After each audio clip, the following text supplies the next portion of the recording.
Hello everybody, how are you today? Do you remember that last week we started talking about some verbs in the past? For example, that the past form of go is went.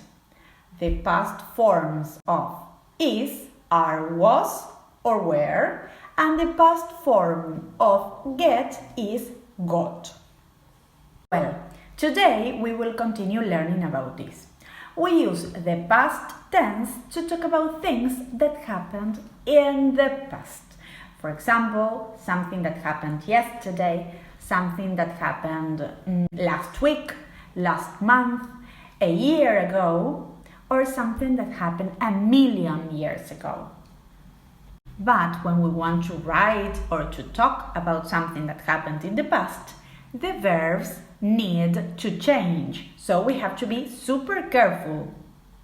For example, we can say, yesterday I went to the supermarket. We don't say, yesterday I go to the supermarket, because the past form of go is went.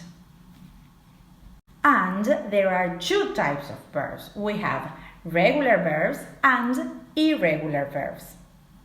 Regular verbs are super easy because we only need to add ed or d at the end of the verb. And for example, that happens with the verbs play and watch.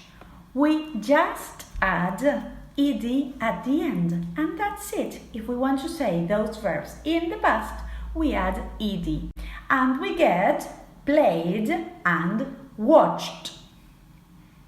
Last Friday, I played a great video game with my friends. Yesterday, I watched the Terracotta Soldiers documentary, and it was super interesting. Those were regular verbs, but we also have irregular verbs, and they are a bit more difficult because when we need to use the past forms of the verbs change a little bit.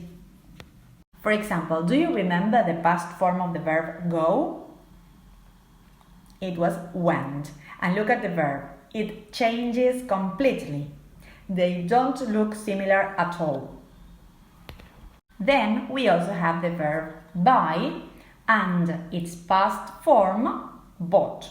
It also changes a lot. And then we also have the verb do and its past form did. For these cases, we use the irregular list of verbs, which you will have attached today in your activity.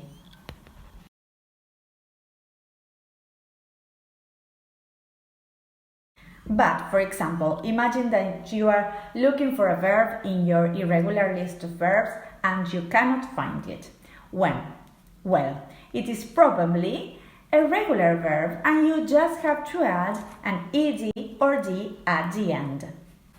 Please print your irregular list of verbs and stick it in your folder, because next weeks we are going to work a lot with these verbs.